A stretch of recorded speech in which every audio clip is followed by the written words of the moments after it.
الله أكبر الله أكبر الله أكبر لا إله إلا الله الله أكبر الله أكبر ولله الحمد الله أكبر الله أكبر الله أكبر لا إله إلا الله الله أكبر الله أكبر ولله الحمد.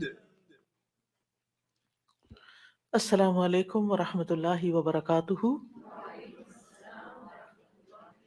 نحمده ونصلي على رسوله الكريم اما بعد فاعوذ باللہ من الشیطان الرجیم. بسم اللہ الرحمن الرحیم. رب اشرح لي صدری ويسر لي امری واحلل عقدۃ من لسانی یفقهوا قولی. وَإِذَا سَأَلَكَ عِبَادِي عَنِّي فَإِنِّي قَرِيبٌ أُجِيبُ دَعْوَةَ الدَّاعِ إِذَا دَعَانِ فَلْيَسْتَجِيبُوا لِي وَلْيُؤْمِنُوا بِي لَعَلَّهُمْ يَرْشُدُونَ. اور جب میرے بندے آپ سے میرے بارے میں سوال کریں تو کہہ دیجئے بے شک میں قریب ہوں، میں پکارنے والے کی پکار کا جواب دیتا ہوں. جب وہ مجھے پکارے تو ان کو چاہیے کہ یہ میرا حکم مانیں اور مجھ پر ایمان رکھیں تاکہ ہدایت پا جائیں. فاستغفروه ثم توبوا إليه إن ربي قريب مجيب. سو اس سے بخشش مانگو پھر اس کی طرف پلٹ آؤ، یقیناً میرا رب قریب ہے، قبول کرنے والا ہے. سبحان اللہ و بحمدہ سبحان اللہ العظیم. سبحان اللہ و بحمدہ سبحان اللہ العظیم. پاک ہے اللہ اپنی تعریف کے ساتھ، پاک ہے اللہ جو بڑا عظمت والا ہے. اللہم صلی علی محمد وعلی آل محمد کما صلیت علی ابراہیم وعلی آل ابراہیم انک حمید مجید. اللہم بارک علی محمد وعلی آل محمد کما بارکت علی ابراہیم وعلی آل ابراہیم انک حمید مجید. پروگرام قریب مجیب کے سلسلے میں آج ہم غم اور پریشانی سے نجات کی دعاؤں کے بارے میں پڑھیں گے. اللہ سبحانہ تعالیٰ نے اس دنیا کو مشقتوں اور مصیبتوں کا گھر بنایا ہے تاکہ انسان کی آزمائش ہو سکے. اللہ تعالیٰ نے انسان کی تخلیق کی حقیقت بیان کرتے ہوئے فرمایا لَقَدْ خَلَقْنَا الْإِنسَانَ فِي كَبَدٍ. بلا شبہ یقیناً ہم نے انسان کو بڑی مشقت میں پیدا کیا ہے، اور اس مشقت سے مراد وہ سختیاں اور مشقتیں ہیں جو انسان اس دنیا میں برداشت کرتا ہے، اور وہ مشقتیں بھی جو برزخ میں ہوں گی، قبر میں ہوں گی، اور وہ جو قیامت کے دن اس کو برداشت کرنا ہوں گی. یعنی انسان کی زندگی کا سفر مشقتوں کا سفر ہے، اور اس ریالٹی کو ایکسیپٹ کر لینا چاہیے. ہاں، اگر کوئی اللہ تعالیٰ کی اطاعت اور فرما برداری میں یہ زندگی بسر کرتا ہے اور ان تکلیفوں پر ناراض نہیں ہوتا، ان آزمائشوں میں کامیاب ہو جاتا ہے، تو انشاءاللہ موت کے ساتھ ہی اس کی زندگی راحتوں بھری زندگی شروع ہو جائے گی اور آئندہ کے لیے اس کی مشقتیں ختم ہو جائیں گی. مشقتوں سے پاک، مصیبتوں اور تکلیفوں اور آزمائشوں سے پاک جگہ تو صرف جنت ہی ہے، اور دنیا جنت ہو نہیں سکتی چاہے انسان اس کو جتنا بھی جنت بنانے کی کوشش میں لگا رہے. تو اس دنیا میں رہتے ہوئے اس حقیقت کو جان لینا چاہیے کہ یہاں امتحان ہوں گے، تکلیفیں ہوں گی، آزمائشیں ہوں گی، غم ہوں گے، ضرورت اس بات کی ہے کہ ہمیں طریقہ آتا ہو کہ ان غموں، مشکلات، تکلیفوں سے نبٹنا کیسے ہے، یعنی اس کے لیے اپنے آپ کو تیار کرنا ہے، ورنہ لقد خلقنا الانسان فی کبد۔ ابن عباس کہتے ہیں کبد سے مراد اس کا پیٹ میں حمل کی صورت میں رہنا، اس کا دودھ پینا، اس کا دودھ چھڑانا، دانتوں کا اگنا، اس کی زندگی کے بچپن کے مراحل اور اس کی گزران، اس کی موت، یہ سب کچھ بہت سخت اور شدید ہوتا ہے، یعنی حمل سے لے کے پیدائش کا مرحلہ اور پھر دودھ پینا اور چھڑانا اور دانتوں کا آنا اور ٹیدنگ پیریڈ، سارے ہی مراحل کے اپنے مسائل ہوتے ہیں، ان سب میں انسان کو کسی نہ کسی تکلیف سے گزرنا پڑتا ہے۔ قتادہ کہتے ہیں کہ وہ دنیا اور آخرت دونوں کی مصیبتیں جھیلتا ہے تو آپ اس کو مشقت میں پڑا ہوا ہی پائیں گے، یعنی انسان ہے ہی مشقت میں۔ ابن الجوزی کہتے ہیں دنیا آزمائشوں اور مصیبتوں کے لیے بنائی گئی، سمجھدار شخص کو چاہیے کہ اپنے نفس کو صبر پر آمادہ کرے، یعنی یہاں یہ سب کچھ تو ہوگا ہی، تکلیفیں تو آئیں گی، لیکن ضرورت کس چیز کی ہے کہ ہم اپنے آپ کو سمجھائیں کہ یہ دنیا مشکل جگہ ہے، یہاں صبر کرنا ضروری ہے۔ دنیا مومن کے لیے قید خانہ ہے۔ رسول اللہ صلی اللہ علیہ وسلم نے فرمایا الدنیا سجن المؤمن و جنت الکافری، دنیا مومن کے لیے قید خانہ ہے اور کافر کے لیے جنت ہے۔ تو اس کا کیا مطلب ہے کہ کیا کافر کو کوئی مشقت نہیں ہوتی اس دنیا میں؟ ہوتی ہے، لیکن مراد اس سے یہ ہے کہ آخرت کی تکلیفوں کے مقابلے میں دنیا میں جو بھی اس کو ملا ہے وہ اس کے لیے جنت ہی ہے، کیونکہ اس کے لیے آخرت میں جنت نہیں ہے، اور آخرت مومن کے لیے خوشحالی کا گھر ہے۔ جب مومن وہاں پہنچے گا تو پکار اٹھے گا وقال الحمد للہ الذی اذهب عنا الحزن ان ربنا لغفور شکور الذی احلنا دار المقامة من فضله لا يمسنا فيها نصب ولا يمسنا فيها لغوب۔ اور وہ کہیں گے کہ اس اللہ کا شکر ہے جس نے ہم سے غم کو دور کر دیا، یعنی جنت میں جا کر انسان واقعی غم سے دور ہو جائے گا۔ یقیناً ہمارا رب بخشنے والا قدردان ہے جس نے اپنے فضل سے ہمیں ابدی قیام گاہ میں لا اتارا، جہاں ہمیں نہ مشقت اٹھانی پڑتی ہے اور نہ کوئی تھکاوٹ لاحق ہوتی ہے، یعنی نہ ہی کوئی کام مشکل ہے اور نہ ہی ہم تھکتے ہیں، آرام ہی آرام ہے، سکون ہی سکون ہے۔ لیکن اس سکون کو پانے کے لیے اس دنیا میں تھکنا شرط ہے، اپنے آپ کو اللہ کی عبادت میں، بندوں کی خدمت میں تھکانا لازم ہے۔ دنیا جتنی بھی تکلیف دہ ہو، لیکن انسان جب جنت میں پہنچے گا تو جنت کا ایک چکر دنیا کی ساری فکروں کو ختم کر دے گا۔ نبی صلی اللہ علیہ وسلم نے فرمایا قیامت کے دن اہل جنت میں سے اس آدمی کو پیش کیا جائے گا جسے دنیا میں لوگوں میں سے سب سے زیادہ تکلیفیں آئی ہوں گی، پھر اسے جنت میں صرف ایک غوطہ دے کر، یعنی ایک چکر لگوا کر پوچھا جائے گا اے ابن آدم، کیا تو نے کبھی کوئی تکلیف بھی دیکھی؟ کیا تجھ پر کبھی کوئی سختی بھی گزری؟ وہ عرض کرے گا اے میرے رب، اللہ کی قسم کبھی نہیں، کوئی تکلیف نہیں دیکھی، ساری تکلیفیں بھول جائیں گی، کبھی کوئی تکلیف میرے پاس سے نہ گزری اور نہ ہی میں نے کبھی کوئی شدت و سختی دیکھی، یعنی ایسی ٹھنڈک، ایسا آرام، ایسا سکون، ایسا لطف آئے گا کہ اس کو اس کے حافظے سے بھی نکل جائے گا کہ کبھی اس نے کوئی دکھ دیکھا تھا۔ تو آج ہم اس سلسلے میں رنج و غم کو دور کرنے والی سب سے بڑی دعا آیت کریمہ کے بارے میں پہلے پڑھیں گے۔ ارشاد باری تعالیٰ ہے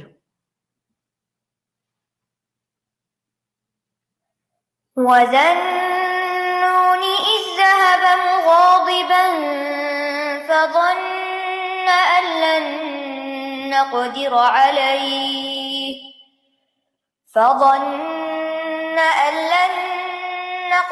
عَلَيْهِ فَنَادَىٰ فِي الظُّلُمَاتِ أَن لَّا إِلَٰهَ إِلَّا أَنتَ سُبْحَانَكَ لا إله إلا أنت سبحانك إني كنت من الظالمين اور مچھلی فاستجبنا له ونجيناه من الغم وكذلك ننجي المؤمنين اور مچھلی والا جب وہ اپنی قوم سے غضبناک ہو کر چلا گیا تو اس نے گمان کیا کہ ہم ہرگز اس پر قادر نہ ہوں گے۔ پھر اس نے اندھیروں میں پکارا کہ تیرے سوا کوئی الہ برحق نہیں، تو پاک ہے، بے شک میں ہی ظالموں میں سے ہوں۔ تو ہم نے اس کی دعا قبول کر لی اور اسے غم سے نجات دے دی، اور ہم ایمان لانے والوں کو اسی طرح نجات دیا کرتے ہیں۔ یہاں ذنون سے مراد یونس علیہ السلام ہے، یعنی مچھلی والے۔ نون سے مراد مچھلی۔ یونس علیہ السلام عراق کی ایک بستی نینوا اس میں مبعوث کیے گئے تھے۔ انہوں نے اپنی قوم کو توحید کی دعوت دی، لیکن وہ مسلسل انکار کرتے رہے، جیسے کہ ہر قوم کا شیوا رہا۔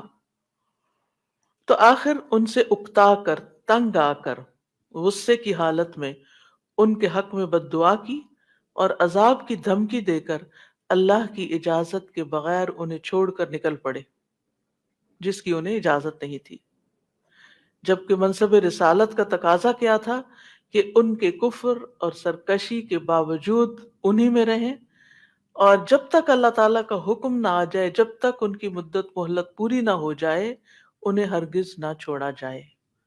جیسے کہ نوح علیہ السلام نے 950 سال اسی کشمکش میں، اسی کام میں، اسی محنت میں گزار دیے، اور پھر اس وقت ان کے حق میں بد دعا کی جب ان سے کسی خیر کی توقع نہ رہی، اور جب اللہ تعالیٰ نے انہیں بتا دیا کہ اب اس کے بعد تمہاری قوم میں سے کوئی بھی ایمان نہیں لائے گا، تو اب جب انہیں پتہ چل گیا کہ کوئی بھی ایمان نہیں لائے گا، تو پھر انہیں اجازت دی گئی کہ وہ ان کے ختم ہونے کی دعا کر لیں، اور انہیں پھر ختم کر دیا گیا۔ یونس علیہ السلام گھبرا گئے اور اپنی بستی کو چھوڑ گئے، اور جا کر کچھ لوگوں کے ساتھ، یعنی نکل کر بستی سے کچھ لوگوں کے ساتھ ایک کشتی میں سوار ہو گئے۔ جو ہی وہ کشتی آگے بڑھی سمندر میں، تو کشتی ڈگمگانے لگی کیونکہ اوور لوڈڈ تھی۔ اب ساری کشتی کے ڈوبنے کا خطرہ تھا، تو انہوں نے قرعہ اندازی کی کہ ایک آدمی کو کشتی سے نکال دیں تاکہ کشتی کا بوجھ ہلکا ہو جائے اور یہ اپنی منزل تک پہنچ جائے۔ قرعے میں یونس علیہ السلام کا نام نکلا، لیکن انہوں نے اپنے آپ کو کشتی سے نکالنے کا انکار کر دیا، لہٰذا دوبارہ قرعہ اندازی کی گئی کہ ہو سکتا اب کسی اور کا نام نکل آئے، لیکن پھر آپ ہی کا نام نکلا، اور پھر آپ نہیں نکلنا چاہتے تھے کشتی سے۔ پھر تیسری بار قرعہ اندازی کی گئی تو پھر آپ ہی کا نام نکلا۔ اللہ سبحانہ وتعالیٰ فرماتے ہیں فَسَاهَمَ فَكَانَ مِنَ الْمُدْحَضِينَ، پھر وہ قرعہ میں شریک ہوا تو ہارنے والوں میں سے ہو گیا۔ اب تو کوئی گنجائش ہی نہیں رہی تھی کہ اس کے بعد کچھ قرعہ اندازی کی جائے، اب تو انہی کی باری تھی۔ قرعہ ان کے نام نکلا۔ یہ دیکھ کر یونس علیہ السلام کھڑے ہو گئے اور انہوں نے دریا میں چھلانگ لگا دی۔ جو ہی انہوں نے چھلانگ لگائی، ایک بہت بڑی مچھلی نے آ کر ان کو نگل لیا۔ آپ اس وقت مچھلی کے پیٹ میں جاتے ہی مسلسل تسبیح کرنے لگے۔ مچھلی ان کو لے کر سمندر کی گہرائیوں میں چلی گئی، اور اب یہاں پر مچھلی کے پیٹ کا اندھیرا اور سمندر کے گہرائیوں کا اندھیرا، اور پھر اس کے بعد رات کا اندھیرا۔ تو ایسے میں یونس علیہ السلام نے جس دعا سے مدد لی، وہ یہی دعا تھی جو ان آیات میں بیان ہوئی ہے، لا الہ الا انت سبحانک انی کنت من الظالمین۔ تو بہرحال اللہ سبحانہ تعالیٰ نے ان کی دعا سن لی، انہیں غم سے نجات دی، اور مچھلی نے آپ کو ساحل پر اگل دیا، ایسے ساحل پر جہاں نہ کوئی انسان تھا، نہ کوئی پرندہ، نہ کوئی درخت اور نہ کوئی سایہ۔ پھر اللہ کے اذن سے انہیں یعنی کدو کی بیل کا سایہ بھی فراہم کیا گیا، اور اس کے ساتھ ساتھ کھانے کو بھی دیا گیا، اور ان کی جب تکلیف دور ہوئی اور وہ چلنے کے قابل ہوئے، کیونکہ ظاہر ہے کہ مچھلی کے اسٹمک میں ایسڈ ہوتا ہے، اور وہ ایسڈ نے ان کی اسکن کو اور ان کے پوری ہوش و حواس، ان کی آنکھیں، ان کی ہر چیز کو کتنا متاثر کیا ہوگا۔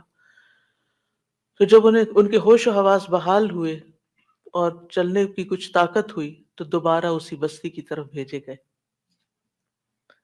اب آپ دیکھیے کہ بستی والے دیکھ کر حیران ہو گئے ہوں گے کہ یہ شخص جو ہمیں چھوڑ کر چلا گیا تھا یہ کیسے واپس آ گیا، اور ہو سکتا ہے کہ ان کے جانے کے بعد انہوں نے اس کو تلاش بھی کیا اور وہ کہیں ملے بھی نہ ہو۔ اور پھر آپ دیکھیے کہ کس طرح بستی والوں کو یہ ریئلائز ہوا کہ انہوں نے غلط کیا ہے اپنے پیغمبر کے ساتھ، تو وہ ایمان لائے۔ بہرحال پھر ایک مدت تک یہ بستی جو ہے ایمان لا کر دنیا میں جیتی رہی۔ دوسری طرف یونس علیہ السلام کو اللہ سبحانہ وتعالیٰ نے غم سے نجات دی، اور اس طرح ان کی نجات کے بعد ان کو اللہ تعالیٰ نے چن لیا۔ اسی طرح اللہ سبحانہ وتعالیٰ اس بستی کے بارے میں فرماتے ہیں فَلَوْلَا كَانَتْ قَرْيَةٌ آمَنَتْ فَنَفَعَهَا إِيمَانُهَا إِلَّا قَوْمَ يُونُسَ لَمَّا آمَنُوا كَشَفْنَا عَنْهُمْ عَذَابَ الْخِزْيِ فِي الْحَيَاةِ الدُّنْيَا وَمَتَّعْنَاهُمْ إِلَىٰ حِينٍ۔ سو کوئی ایسی بستی کیوں نہ ہوئی جو ایمان لائی ہو، پھر اس کے ایمان نے اسے نفع دیا ہو یونس کی قوم کے سوا۔ جب وہ ایمان لے آئے تو ہم نے ان کی ذلت کا عذاب ان کو دنیا کی زندگی میں ان سے ہٹا دیا اور انہیں ایک وقت تک سامان دیا۔ کہا جاتا ہے کہ یونس علیہ السلام جب قوم کو چھوڑ کر گئے تھے اور ان لوگوں کو یہ بات سمجھ آ گئی کہ وہ نبی تھے اور وہ جھوٹ نہیں بولتے، تو وہ سب کے سب اپنے بچوں، چوپایوں، مویشیوں سب کو لے کر صحرا کی طرف نکل گئے اور ماؤں کو بچوں سے الگ کر دیا، اور اللہ سبحانہ تعالیٰ کے حضور میں رو رو کر دعائیں کی، حتیٰ کہ ان کے اونٹ بلبلانے لگے اور بچے بھی رونے لگے اور گایوں کے بچے ڈکرانے لگے اور بھیڑ بکریاں اور سارے جانور بولنے لگے۔ یعنی ایک سما ہوگا اس توبہ استغفار کا، کس طرح انہوں نے فریادیں کی۔ تو آپ دیکھیے ادھر ان کا پیغمبر فریادیں کر رہا ہے اور ادھر ان کی قوم فریادیں کر رہی ہے اپنے سارے مال و متاع کے سمیت۔ تو اللہ سبحانہ وتعالیٰ نے کس طرح ان کی فریادیں سن لی۔ تو اس سے کیا پتہ چلتا ہے کہ دعا مانگنے کا بھی ایک سلیقہ ہوتا ہے۔ بے روح دعائیں، بس صرف الفاظ کا دہرا دینا، کبھی چپ کر کے دل میں دہرا لینا، کبھی زبان سے لفظ نکالے بغیر صرف منہ سے بول دینا، یہ کافی نہیں ہوتا، بلکہ اس کے لیے بہت ضروری ہوتا ہے کہ انسان اپنی آہوزاری ظاہر کرے، اللہ سبحانہ تعالیٰ کے آگے اپنی بے قراری کو بیان کرے اور اپنی کیفیت اور اپنے غم اور اپنے دکھ کی داستان سنائے اور محنت کرے دعا میں۔ ہم دعا میں محنت نہیں کرتے، ہم ایک آدھ دفعہ بس کر لیتے ہیں، کبھی تھوڑا بہت آنسو بھی آ گئے، تھوڑا بہت رو پڑے اور بات ختم ہو گئی، اور پھر کہا ہم نے تو بڑی دعا کر لی، ہماری تو سنی نہیں جاتی۔ یونس علیہ السلام نے یہ آیت کریمہ کیسے پڑھا تھا، اور ہماری قوم میں کیسے یہ رواج ہے آیت کریمہ پڑھنے کا؟ یعنی باتیں بھی چل رہی ہوتی ہیں اور گٹنیاں پھینکی جا رہی ہوتی ہیں اور 1.25 پورا کرنا ہوتا ہے، اور کوئی صحیح پڑھ بھی رہا ہوتا ہے اور کوئی اس کے پروننسیشن بھی نہیں جانتا اور کچھ سے کچھ اس کو پڑھ رہا ہوتا ہے، اور پھر یہ کہ توقع رکھتے ہیں کہ اب ہم نے 1.25 پڑھ کے دے دیا ہے تو ہماری مشکل ضرور آسان ہو جائے، حالانکہ بات 1.25 کی نہیں۔ اور قرائن سے کہیں یہ پتہ نہیں چلتا کہ یونس علیہ السلام نے 1.25 پورا کیا تھا اور جب وہ اس سے نکلے تھے۔ ہو سکتا ہے انہوں نے چند ہی بار پکارا، لیکن پوری تکلیف میں جب کراہتے ہوئے روتے ہوئے پکارا تو اللہ سبحانہ تعالیٰ نے اس دعا کو سن لیا۔ تو ہم سب کو بھی چاہیے کہ اپنی دعاؤں کے اندر رقت پیدا کریں، خشوع پیدا کریں، عاجزی سے دعا مانگیں، رو کے دعا مانگیں۔ جو بھی مشکلات اٹکی ہوئی ہیں، جو بھی مسائل ہمارے ارد گرد ہم پہ چھائے ہوئے ہیں، جن چیزوں کی طرف سے بھی ہم پریشان ہیں، جو بھی غم، ہم، حزن اور مستقبل کے فکر اور پریشانیاں، جو چیزیں بھی ہماری زندگی میں عام ہو رہی ہیں، ان سب کو دور کرنے کے لیے ہم اللہ کو پکاریں اور خوب پکاریں۔ تو اللہ سبحانہ تعالیٰ نے یہاں ان کا نام نہیں لیا ان آیات میں، بلکہ ذنون کہا، مچھلی والا، کیونکہ نون مچھلی کو کہتے ہیں اور مچھلی نے انہیں نگل لیا تھا۔ وَذَنُّونِ إِذْ ذَهَبَ مُغَاضِبًا، یعنی غصے میں گئے تھے، ناراض ہو کے گئے تھے قوم سے۔ فظن ان لن نقدر علیہ، انہوں نے کیا یہ نہیں، انہوں نے یہ ہرگز نہیں سمجھا کہ اللہ تعالیٰ ان پر قابو نہ پا سکے گا۔ یعنی اس کا مطلب ہے کہ انہوں نے سمجھا کہ شاید ان کی پکڑ نہیں ہوگی، یعنی انہیں کچھ کہا نہیں جائے گا۔ قدرہ کا مطلب ہوتا ہے کسی پہ کوئی چیز تنگ کر دینا، جس سے رزق کی تنگی کے لیے بھی یہ لفظ قرآن میں استعمال ہوتا ہے۔ مطلب یہ ہے کہ یونس علیہ السلام جب اپنی قوم کو چھوڑ کر نکل رہے تھے تو انہوں نے یہ سمجھا تھا کہ اس پر وہ حق بجانب ہیں اور ان کی پکڑ نہیں ہوگی، یعنی ہم انہیں کچھ نہیں کہیں گے، لیکن پکڑ ہو گئی کیونکہ اللہ تعالیٰ کا حکم نہیں آیا تھا۔ اچھا، بعض اوقات ہم بھی کچھ اپنی زندگی میں ایسے کام شروع کر دیتے ہیں یا ایسے ڈیسیژن لے لیتے ہیں اور ساتھ ہی اس خوش فہمی میں مبتلا ہو جاتے ہیں یہ تو معمولی سی بات ہے، اس پہ اللہ تعالیٰ کیا پکڑے گا، اس پہ نہیں پکڑ ہوتی۔ لیکن کبھی بھی جان بوجھ کے نافرمانی نہیں کرنی چاہیے، اور انسان کو حد الوسع کوشش کرنی چاہیے کہ اللہ تعالیٰ کی ناراضگی کے کاموں سے بچے، اور کسی بھی گناہ کو ہلکا نہیں سمجھنا چاہیے، چھوٹا نہیں سمجھنا چاہیے کہ اس پہ نہیں پکڑ ہوتی، لیکن پکڑ ہو گئی۔ فنادا فی الظلمات اللہ الہ الا انت سبحانک انی کنت من الظالمین۔ اب دیکھیے ہم سے بھی جب کوئی غلطی ہوتی ہے نا، کوئی بات منہ سے غلط نکل جائے، کوئی ہمارا رویہ کسی کے ساتھ غلط ہو جائے، معاملہ کسی کے ساتھ سخت ہو جائے، ہم کسی کے ساتھ تلخ ہو جائیں، تو اس کے بعد ہمارے دل میں ریگریٹ ضرور آتی ہے، ہمیں احساس ہوتا ہے۔ اور حدیث میں آتا ہے کہ فرشتہ 6 گھڑیاں قلم اٹھائے رکھتا ہے، اگر اس میں، اب گھڑیوں سے مراد کتنی ڈیوریشن ہے یہ نہیں مجھے معلوم، لیکن مطلب یہ ہے کہ کچھ دیر اس کو دی جاتی ہے کہ کیا یہ اپنی غلطی مانتا ہے۔ اور کچھ اللہ کے بندے ایسے ہوتے ہیں کہ جو ہی ان سے غلطی ہوتی ہے اور انہیں ان کے دل میں پنچ ہوتی ہے، ان کو شرمندگی ہوتی ہے، وہ فوراً استغفار شروع کر دیتے ہیں اور اپنی غلطی کو مان جاتے ہیں اور کہتے ہیں کہ یہ کیا کیا میں نے، مجھے ایسا نہیں کرنا چاہیے تھا۔ اور پھر کیا ہوتا ہے، اللہ تعالیٰ اپنی رحمت سے معاف کر دیتا ہے ایسے بندوں کو۔ تو یونس علیہ السلام سے بھی جو ہو گئی کمی، اس کے بعد انہیں احساس ہو گیا کہ ایسے ہی ان کا نام کرے میں نہیں نکلا۔ اسی طرح ہم پر جب کوئی مشکل آتی ہے تو بعض اوقات انسان سوچتا ہے کہ یہ مشکل ایک دفعہ آئی ہے، پھر آ گئی ہے، یہ کیا ہو رہا ہے میرے ساتھ، یہ کیوں آ رہی ہے، ضرور میں نے کوئی ایسی غلطی کی ہے۔ پھر انسان استغفار شروع کر دیتا ہے اور آیت کریمہ کا ورد شروع کر دیتا ہے کہ کوئی مصیبت اللہ کے اذن کے بغیر نہیں آتی۔ یہ اگر مشکل آئی ہے، مصیبت آئی ہے، تو ضرور اس کے پیچھے کوئی وجہ ہے۔ تو آپ دعا کر سکتے ہیں کہ یا اللہ مجھے میری غلطی دکھا دے، مجھے میرا جو بھی گناہ ہے مجھے اس کی یاد آ جائے، مجھے اس کی سمجھ آ جائے، میں اس کو چھوڑ دوں، تو اس کو معاف کر دے۔ تو استغفار کی کثرت جو ہوتی ہے وہ انسان کو مشکلات سے نجات دیتی ہے۔ تو فنادا فی الظلمات، تو انہوں نے اندھیروں میں پکارا۔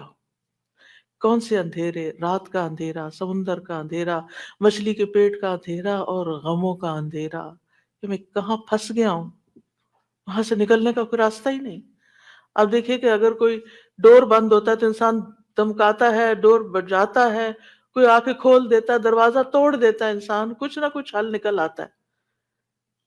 گھر کے اندر اگر انسان کہیں ٹریپ ہو گیا ہے، ٹریفک میں ٹریپ ہو گیا ہے، کہیں اور ٹریپ ہو گیا ہے، کوئی نہ کوئی آ کے آگے بڑھ کے کوئی مدد کر سکتا۔ لیکن مچھلی کے پیٹ کے اندر ٹریپ ہو جانا، نو وے آؤٹ۔ اور آپ کو پتا مچھلی کا پیٹ ہوتا بڑا ہے، لیکن جیسے ویل مچھلی ہے نا، تو اس کا جو ماؤتھ ہوتا ہے وہ بہت بڑا نہیں ہوتا۔ کرل کھاتی ہے نا، کرل بہت چھوٹی چھوٹی چیز ہوتی ہے، وہ کئی ٹن کرل کھا جاتی ہے، لیکن یہ ہے کہ وہ چھوٹی چیز اندر لے جا سکتی۔ اب یہ تو اللہ کے اذن سے اس کا منہ کھل گیا ہوگا اور وہ اندر چلے گئے، اور یہ بھی نہیں ہمیں پتا کہ وہ ویل تھی یا کوئی اور، کیونکہ سمندر کی اکثر مخلوق تو ہمارے علم میں ہی نہیں ہے، یہ تو انسانوں کے اندازے ہیں۔ تو بہرحال ان کے دل پہ جو غم تھا اور جو تکلیف تھی، اس میں انہوں نے پکارا اور سب سے پہلے توحید کا اقرار کیا، لا الہ الا انت، کہ اس وقت مجھے پکا یقین ہے اور مجھے اس پر پورا اعتماد ہے کہ اس مشکل سے صرف تو نکال سکتا ہے، کوئی بھی نہیں، میری فریاد سننے والا کوئی نہیں، میری مدد کرنے والا کوئی نہیں، میرے کام آنے والا کوئی نہیں۔ تو آپ دیکھیے مشکلات کے حل کے لیے سب سے پہلی چیز توحید کا اقرار کرنا چاہیے۔ افسوس یہ کہ ہمارے ہی لوگ توحید کے اقرار کی بجائے مشکلات میں غیر اللہ کو پکارنے لگتے ہیں، یا علی مدد، یا فلاں مدد، قبر والوں کو پکارنے لگتے ہیں۔ کس قدر افسوس کی بات ہے۔ یونس علیہ السلام اپنے رب کو پکار رہے ہیں اور کہہ رہے ہیں کہ تیرے سوا کوئی الہ نہیں، لا الہ الا انت۔ اور انسان کی ناسمجھی دیکھیے کہ وہ مشکل وقت میں غیر اللہ کو پکارے، اس کی مشکل کہاں سے آسان ہو سکتی ہے؟ اور پھر اس کے بعد الا انت سبحانک، تو پاک ہے، یعنی اللہ تعالیٰ کی ذات کو ہر نقص، ہر عیب، ہر آفت سے منزہ اور پاک قرار دیا۔ ہمارے ہاں کیا ہوتا ہے، جب کوئی تکلیف آتی ہے یا ہم لوگوں کو بلیم کرتے ہیں، ان کی وجہ سے ہوا ہی ہے، فلاں نے نظر لگا دی ہے، یا پھر ہم اللہ تعالیٰ کو الزام دینے لگتے ہیں کہ اٹس ناٹ فیئر، میرے ساتھ اچھا نہیں ہوا۔ تو اب آپ دیکھیے جس بندے کی ڈائریکشن ہی صحیح نہیں، اس کی مشکلات کہاں سے حل ہوں گی؟ اگر آپ اپنے قصور کا ذمہ دار دوسرے کو ٹھہرا رہے ہیں، الزام تراشی کر رہے ہیں، دوسرے کی عیب جوئی کر رہے ہیں، دوسرے کی شکایتیں کیے چلے جا رہے ہیں، کیونکہ عام طور پر ہوتا کیا، جب انسان کو کوئی پرابلم آتی ہے، میاں بیوی مثلاً کوئی لڑائی ہوئی، تو عام طور اگر آپ عورت کا کیس سنیں تو سارا الزام میاں کو دے گی، میاں کا کیس سنیں تو سارا الزام بیوی کو دے گا۔ تو ایک دوسرے کو الزام دینے سے مسائل کبھی حل نہیں ہوتے۔ ہمیشہ دنیاوی معاملات میں بھی کوئی رکاوٹ آئے تو دیکھنا چاہیے کہ میں نے کون سا ڈیسیژن غلط دیا تھا، میری غلطی کہاں تھی۔ یونس علیہ السلام اللہ کے چنے ہوئے نبی تھے، ان کو سمجھ آ گیا کہ غلطی میں نے کی ہے، اور اس کا اعتراف انہوں نے کیا۔ یاد رکھیے توبہ میں، استغفار میں سب سے پہلے اپنی غلطی کا اعتراف کرنا ہوتا ہے۔ اگر آپ بلیم گیم کھیلتے رہے، ایک دوسرے کے اوپر الزام تراشی کرتے رہے، ایک دوسرے پہ بال پھینکتے رہے، تو مسئلہ کبھی بھی حل نہیں ہو سکتا۔ مسئلے کو جاننا، مسئلے کو پہچاننا، مسئلے کا حل کرنا بہت ضروری ہوتا ہے۔ یہ ایسے ہی ہے کہ جیسے کوئی شخص بیمار ہو جائے اور ڈاکٹر اس کی اصل بیماری کو ڈائگنوز کرنے کی بجائے، ایسا خرابی پیٹ میں ہے اور وہ ٹریٹ کر رہا ہے لوکلی کسی جگہ کو، کہاں سے علاج ہوگا؟ اگر اصل کاز پتا چل جائے اور اس کاز کو ہٹا دیا جائے۔ مثلا آپ دیکھیں الرجی کے کیسز میں کیا ہوتا ہے، آپ جتنی چاہیں دوائیاں لگا لیں، جب تک آپ اس چیز کو اوائڈ نہیں کریں گے جس سے آپ الرجک ہیں، آپ کی بیماری دور ہو نہیں سکتی۔ اسی طرح اگر انسان کسی مصیبت میں پھنس گیا ہے اور اس کو ڈائگنوز نہیں کر پا رہا اور کرنا نہیں چاہتا، اور خاص طور پر جو چیز اس کے کنٹرول میں ہے اس کو ریموو نہیں کر رہا، تو مسئلہ حل نہیں ہو سکتا۔ تو اللہ سبحانہ تعالیٰ کے ہاں بھی دعا اور فریاد کا سلیقہ یہی ہے کہ انسان اپنے آپ کو قصوروار ٹھہرائے جہاں وہ قصوروار ہے، اور اگر قصوروار نہیں ہے، پکا یقین ہے سراسر آپ پہ ظلم ہوا ہے، پھر اللہ کی رحمت کو پکاریں، یا حی یا قیوم برحمتک استغیث۔ ورنہ اپنی غلطیاں، اور کون انسان یہ کہہ سکتا ہے کہ وہ پاک باز ہے، اس سے کوئی غلطی نہیں ہوتی، قصور اس کا نہیں ہوتا؟ کچھ نہ کچھ، ٹھیک ہے ایک کا 10% اور ایک کا 90% قصور، لیکن کہیں نہ کہیں 10% تو ہوتا ہے نا، اس 10% کی ہی غلطی کی معافی مانگ لیں۔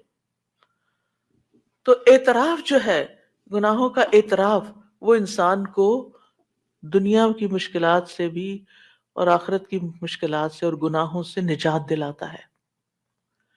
اب جو ہی انہوں نے یہ بات کی، یعنی 3 چیزیں ہیں اس میں، ایک توحید کا اقرار ہے، ایک اللہ کی تسبیح ہے، اور ایک اپنی غلطی کا اقرار ہے۔ 2 چیزیں اللہ تعالیٰ کے حق میں اور ایک اپنے حق میں ہے۔ نتیجہ کیا ہوا؟ فَاسْتَجَبْنَا لَهُ، ہم نے دعا قبول کر لی، ایسے طریقے سے اس نے پکارا کہ دعا قبول ہو گئی۔ وَنَجَّيْنَاهُ مِنَ الْغَمِّ، ہم نے اس کو غم سے نجات دے دی۔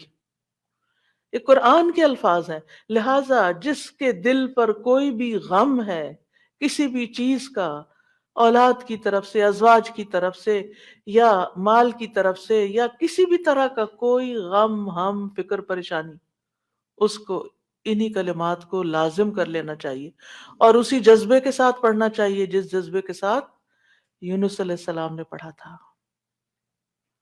وَنَجَّيْنَاهُ مِنَ الْغَمِّ، اس وقت وہ غم میں گھرے ہوئے تھے تو اللہ نے ان کو نجات دے دی. وَكَذَلِكَ نُنْجِي الْمُؤْمِنِينَ، یہ صرف ان کے لیے نہیں تھا، ہم اسی طرح سارے مومنوں کو نجات دیتے ہیں. کوئی بھی جو یہ کرے گا، یہ وظیفہ کرے گا، جو بھی یہ دعا پڑھے گا، اس کو غم سے نجات مل جائے گی. تو گویا مومنوں کو اس بات کی ترغیب دی جا رہی ہے، اس بات کا سلیقہ سکھایا جا رہا ہے کہ غم اور دکھ اور تکلیف کے موقع پر انہیں کیا پڑھنا ہے، کیا کہنا ہے. اور جب انسان یہ دیکھتا ہے کہ سابقہ مومنین کو اس دعا کی وجہ سے نجات ملی، تکلیف سے نجات ہوئی، تو اس کا ایک یقین بڑھ جاتا ہے کہ اللہ تعالیٰ میری تکلیف بھی دور کر دے گا.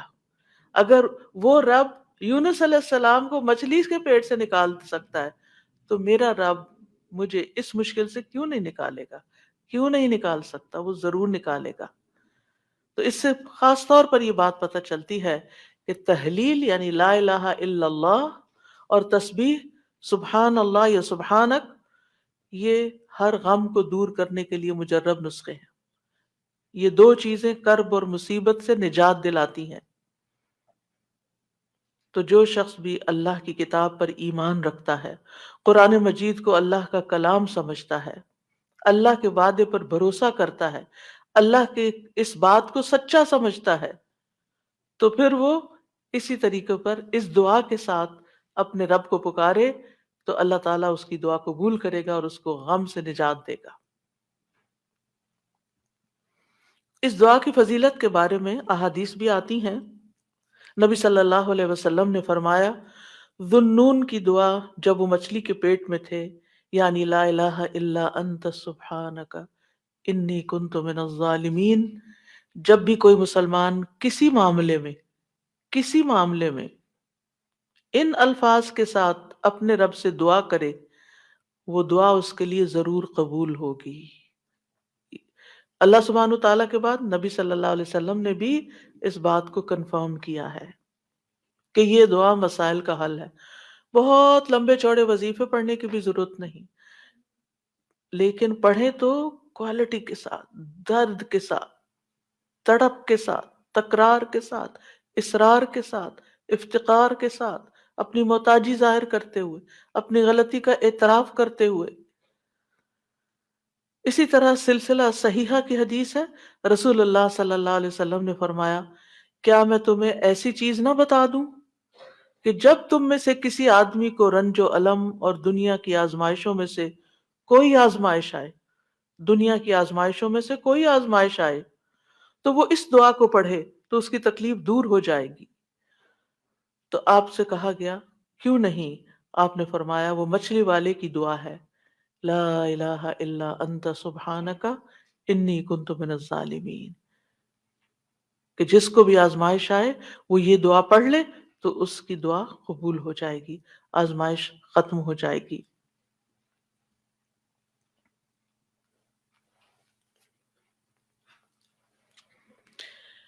ایک روایت میں آتا ہے، سعد کہتے ہیں، ایک مرتبہ مسجد نبوی میں میرا گزر عثمان بن عفان رضی اللہ عنہ کے پاس سے ہوا.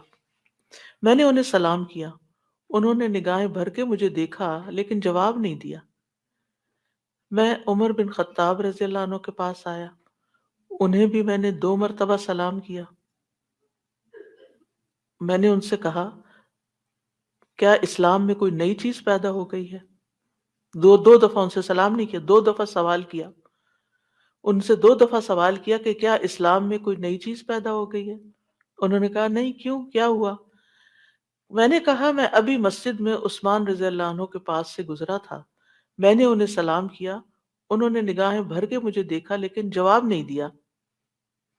عمر رضی اللہ عنہ نے پیغام بھیج کر حضرت عثمان کو بلا لیا اور فرمایا کہ اپنے بھائی کے سلام کا جواب دینے میں آپ کو کیا رکاوٹ پیش آئی، کس چیز نے آپ کو روکا؟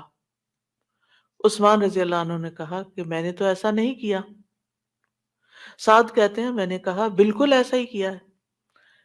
کہتے ہیں حتیٰ کہ عثمان رضی اللہ عنہ نے قسم کھا لی، تو میں نے بھی قسم کھا لی۔ پھر عثمان رضی اللہ عنہ کو کچھ یاد آ گیا تو انہوں نے کہا بلا و استغفر اللہ و اتوب الیہ، ہاں ایسا ہوا ہے، میں اللہ سے معافی مانگتا ہوں اور توبہ کرتا ہوں۔ آپ ابھی ابھی میرے پاس سے گزرے تھے، دراصل میں اس وقت ایک بات سوچ رہا تھا جو میں نے رسول اللہ صلی اللہ علیہ وسلم سے سنی تھی، اور اللہ کی قسم جب بھی مجھے وہ بات یاد آ جاتی ہے میری آنکھیں پتھرا جاتی ہیں اور میرے دل پہ پردہ آ جاتا ہے، یعنی مجھے اپنی ہوش نہیں رہتی۔ کہتے ہیں سعد نے کہا میں آپ کو اس کے بارے میں بتاتا ہوں۔ رسول اللہ صلی اللہ علیہ وسلم نے ایک مرتبہ کسی گفتگو کی ابتدا میں ایک دعا کا ذکر کیا تھا۔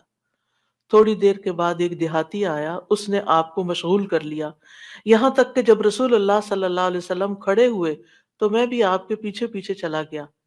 جب مجھے اندیشہ ہوا کہ جب تک میں آپ کے قریب پہنچوں گا آپ اپنے گھر پہنچ چکے ہوں گے، تو میں نے اپنا پاؤں زمین پر مارا تو رسول اللہ صلی اللہ علیہ وسلم نے میری طرف توجہ کی، پوچھا یہ کون ہے؟ ابو اسحاق ہے؟ کہتے ہیں میں نے عرض کیا جی یا رسول اللہ صلی اللہ علیہ وسلم۔ آپ نے فرمایا کیا بات ہے؟ کہتے ہیں میں نے عرض کیا کہ آپ نے ہمارے سامنے ابتدا میں ایک دعا کا تذکرہ کیا تھا اور پھر ایک دیہاتی نے آپ کو مشغول کر لیا اور آپ نے وہ بتائی نہیں دعا۔ آپ نے فرمایا ہاں وہ یونس علیہ السلام کی دعا ہے جو انہوں نے مچھلی کے پیٹ میں مانگی تھی، یعنی لا الہ الا انت سبحانک انی کنت من الظالمین۔ کوئی بھی مسلمان جب بھی کسی معاملے میں ان الفاظ کے ساتھ دعا کرے گا تو دعا ضرور قبول ہوگی۔ اب آپ دیکھیے کہ یہ صحابہ ہیں، یعنی کہنے کو تو یہ حدیث کا آخری حصہ میں سنا کے آگے چلتی، لیکن مجھے یہ بات اس لحاظ سے اچھی لگتی ہے کہ اس میں ہمارے سیکھنے کی کچھ اور باتیں بھی ہیں۔ وہ یہ کہ اتنے جلیل القدر صحابی جو رسول اللہ صلی اللہ علیہ وسلم کے انتہائی قریب تھے، یعنی ان سے پائس امت میں کون ہو سکتا ہے؟ حضرت عمر ہو، حضرت عثمان ہو، حضرت علی ہو، حضرت ابوبکر رضی اللہ عنہ ہو، لیکن انسان تھے اور ان پر بھی ایسی غیر معمولی کیفیات آتی تھیں کہ وہ اپنی سوچوں میں یا اپنے حالت میں ایسے مشغول ہوتے تھے کہ ان کو سامنے کی چیز نظر نہیں آتی تھی۔ بعض اوقات ایسا کوئی غم ہوتا ہے، کوئی بات ہوتی ہے، ہو سکتا ہے نبی صلی اللہ علیہ وسلم نے آپ کی آخری وقت کے بارے میں فتنوں کی کوئی پیشن گوئی کی ہو، کیونکہ یہاں بات کا نہیں پتہ چلتا کہ کون سی بات ان کو ہر چیز بھلا دیتی تھی۔ دوسری بات یہ کہ بعض اوقات انسان کا حافظہ ایسے ساتھ چھوڑ جاتا ہے کہ وہ کہتا ہے کہ یہ کام ہوا ہی نہیں، نہ صرف یہ کہ وہ کہتا ہے نہیں بلکہ اس کے بعد قسم بھی کھا لیتا ہے۔ تو اب دونوں صحابہ نے قسم کھا لی، بعد میں احساس ہوتا ہے اوہ میں نے ہاں اب یاد آیا۔ ہو سکتا ہے آپ کے ساتھ کبھی ایسا کوئی مرحلہ ہوا اور اس کے بعد کس قدر شرمندگی ہوئی۔ پچھلے دنوں میرے ساتھ یہی ایک معاملہ ہوا، کسی نے مجھے کچھ امانت دی کسی کو دینے کے لیے اور میں جلدی میں تھی، جلدی سے رکھ کے ڈرار میں بھول گئی۔ اس کے بعد جس کی امانت تھی اس نے مجھ سے پوچھا تو میں نے کہا کہ بالکل نہیں، مجھے تو کچھ پتا نہیں، کچھ پتا نہیں۔ 2-3 دفعہ انہوں نے پوچھا، انہوں نے ہر دفعہ کہا مجھے کچھ پتا نہیں، ایسا کچھ بھی نہیں۔ لا حول ولا قوت الا باللہ۔ پھر جب اس شخص سے پوچھا گیا تو پھر دور جا کے مجھے یاد ہے، ہاں وہ میں نکل رہی تھی اور جلدی میں ایسے ہوا تھا، اور میں سوچوں کہ یا اللہ ایسی پھر تکلیف ہوتی ہے نا اندر، کہ اتنی دفعہ میں نے غلط بیانی کی، حافظے کی کمزوری یا اس انسیڈنٹ کو بالکل بھول جانے کی وجہ سے۔ خاص طور پر اگر میں کلاس کے لیے نکل رہی ہوں نا اور مجھے کوئی کچھ بات کہے تو مجھے سمجھ نہیں آتی یہ کیا کہہ رہا ہے۔ یعنی آپ کی زندگی میں بھی کوئی ایسے اوقات ہوتے ہیں نا جب آپ کسی ضروری کام یا ضروری سوچ میں، تو بچے آ کے کچھ کہتے ہیں وہ فلاں آیا ہے، یہ فلاں ہو گیا، اس کا فون ہے، اور آپ ایسے سنی انسنی کر دیتے ہیں جیسے آپ کو علم ہی نہ ہو۔ یہ کیفیات، ہم سب انسان ہیں، ہم کمزور ہیں، ہم سے ایسی غلطیاں ہوتی ہیں، ہمیں ایسی غلطیوں کا احساس ہوتے ہی معافی مانگ لینی چاہیے۔ اور یہ جو ہم استغفار کرتے ہیں تو وہ کہتے ہیں کون سا گناہ کہ کوئی گناہ تو ہے نہیں کہ اس بات کا استغفار، بے شمار گناہ ہیں ہمارے، اور ہم نے اپنا اعمال نامہ کوئی نہیں دیکھا اب تک کہ جس سے ہمیں یہ پتا چلے کہ وہ مٹ چکے ہیں کہ نہیں مٹ چکے، اور ہمیں اسٹل ابھی اور بھی معافی مانگنے کی ضرورت ہے۔ تو جب تک ہماری جان میں جان ہے، ہم سے کچھ نہ کچھ غلطیاں، کمیاں، کوتاہیاں ہوتی رہیں گی، جانے انجانے۔ خلق الانسان ضعیفا، ہم کمزور پیدا کیے گئے، چاہے ہم نیکی کے، علم کے، اخلاق کے کسی بھی مرتبے پر ہوں، ہم کمزور ہیں، ہم میں کوئی بڑائی نہیں ہے، اور ہم سب غلطیاں کرتے ہیں۔ تو ہونا کیا چاہیے؟ جو ہی یاد آئے غلطی تو غلطی کا اعتراف کر لینا چاہیے، معافی مانگ لینی چاہیے، بندوں سے بھی مانگ لینی چاہیے، اللہ سے بھی معافی مانگ لینی چاہیے، اور پھر اللہ تعالیٰ کی طرف رجوع کرنا چاہیے۔ تو اللہ سبحانہ وتعالیٰ معاف کر دینے والا ہے، اور وہی ایک اکیلا ہے جو مشکلات سے نکال سکتا ہے، یہ پکا یقین ہونا چاہیے۔ اور جتنا زیادہ یہ یقین ہوگا نا، اتنا ہی زیادہ ہم اللہ کی طرف رجوع کریں گے، اتنا ہی زیادہ محبت کے ساتھ پھر اللہ ہی کو پکاریں گے کہ دروازہ یہی جس کو کٹکھٹانا ہے، ہمیں ادھر سے ہی مسئلہ حل ہونا ہے، اور کوئی رستہ نہیں ہے۔ جتنی توحید خالص ہوگی اتنی ہی دعا مؤثر ہوگی۔ اور یہ دعا جو ہے، اس کو دعا الکرب بھی کہا جاتا ہے، تکلیف دور کرنے والی دعا۔ ہمارے ہاں اس کو آیت کریمہ کہا جاتا ہے، ورنہ ہر آیت آیت کریمہ ہے۔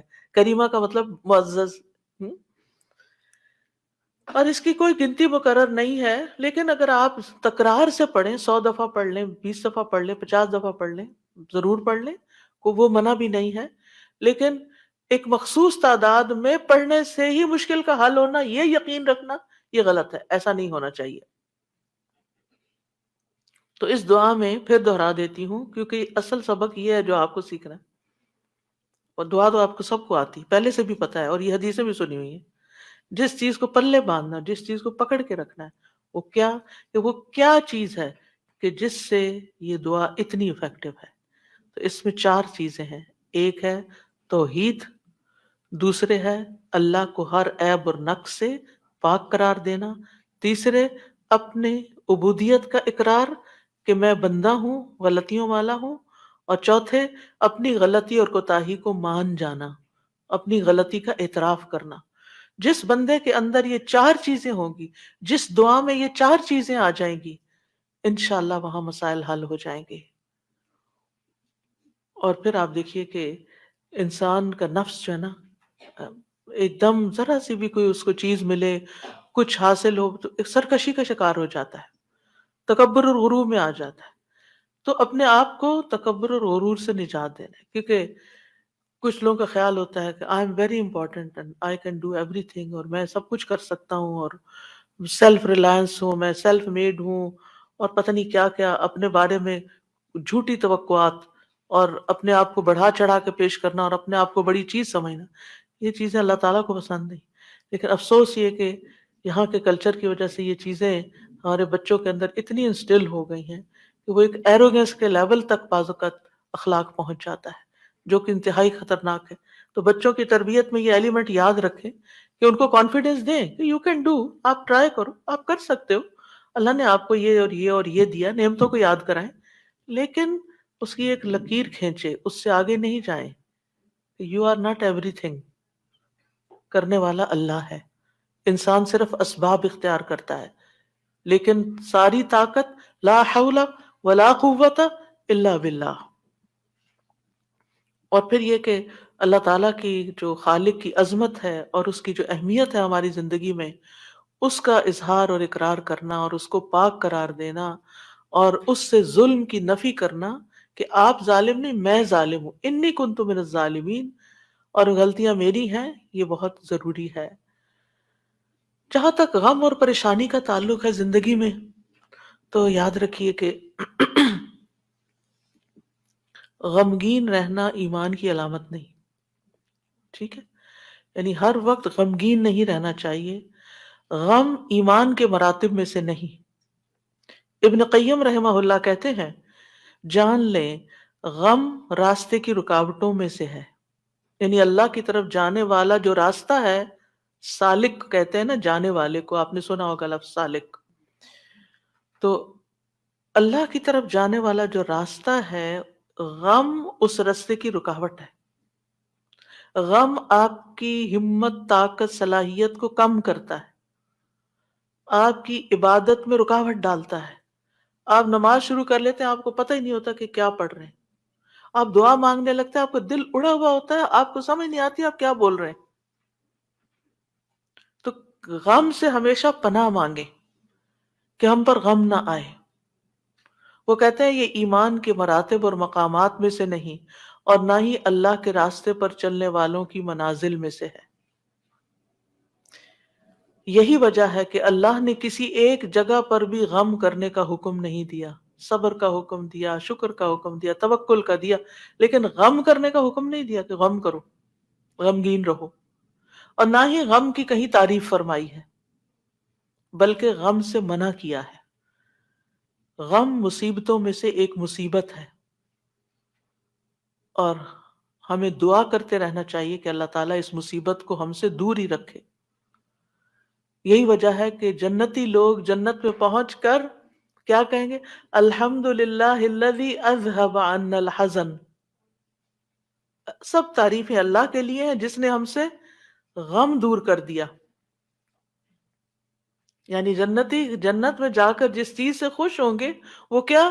کہ جنت میں غم نہیں ہے، کوئی پریشانی نہیں ہے. اللہ سبحانہ و تعالیٰ بندے کو غمگین ہونے سے منع فرماتا ہے. سورۃ آل عمران میں جنگ احد کے سلسلے میں اللہ تعالیٰ فرماتے ہیں اذ تسعدون ولا تلوون علی احد منکم ولا تلوون علی احد والرسول يدعوكم في اخراكم فاصابكم غما بغم لكي لا تحزنوا على ما فاتكم ولا ما اصابكم والله خبير بما تعملون. اور وہ وقت یاد کرو جب جنگ احد میں تم بھاگے چلے جا رہے تھے اور کسی کی طرف مڑ کر بھی نہ دیکھتے تھے، حالانکہ اللہ کا رسول تمہیں پیچھے سے بلا رہا تھا. پھر اللہ نے تمہیں رنج پر رنج دیے تاکہ تم ایسی بات پر غم نہ کرو جو تمہارے ہاتھ سے نکل جائے، اور نہ ایسی مصیبت پر غم کرو جو تم پہ نازل ہو. اور جو کام بھی تم کرتے ہو اللہ ان سے خوب واقف ہے. یعنی یہ ٹریننگ ہو رہی تھی. یعنی ایک کے بعد ایک صدمہ کیوں آیا؟ تاکہ غم زندگی سے نکل ہی جائے.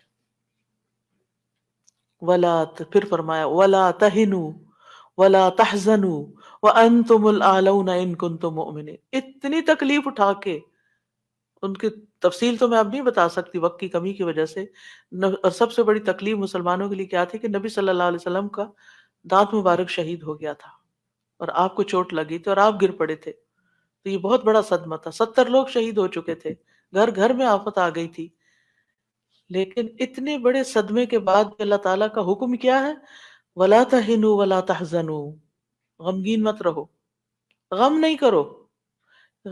غم کا موقع ہے، غم کی بات ہے، لیکن فرمان نہیں غم نہیں کرنا، کیونکہ غم انسان کو کھوکھلا کر جاتا ہے، غم انسان کو کمزور کر جاتا ہے. تمہیں تو آئندہ ابھی اور مقابلے کرنے ہیں، اور اگر تم غم منانے بیٹھ گئے تو وہ ہمت، جرت سب کچھ چلا جائے گا، بزدل ہو جاؤ گے. غم ایک مصیبت نہیں، غم مصیبتوں کی لائن لے کے آتا ہے، ایک کے بعد ایک مصیبت اس کے ساتھ چلی آتی ہے. اس لیے غمگین نہیں ہونا.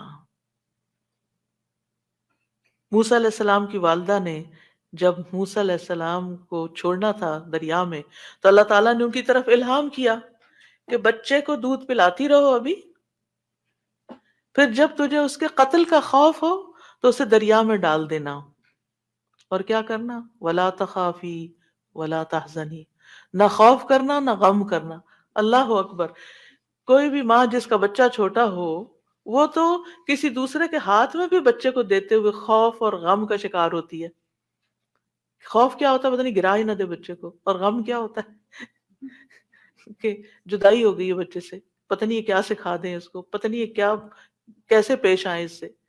تو ماں اگر اپنا بچہ کسی اور کو دیتی ہے تو غمگین ہوتی، کہاں یہ ہے کہ باسکٹ میں ڈال کے دریا میں ڈال دو، اور ساتھ اللہ کا حکم خوف اور غم کرنا ہی نہیں. اب بتائیں کیا کرے، کیسے دل کو تھامے. یہی اصول سیکھ لیں زندگی کے لیے.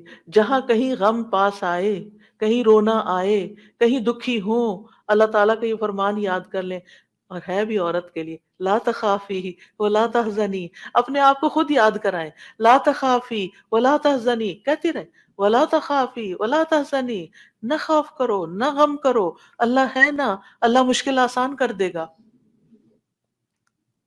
جس چیز پر بھی تکلیف غم ہوتا ہے اللہ تعالیٰ دن بدلیں گے، یہ سارے حالات بدل جائیں گے.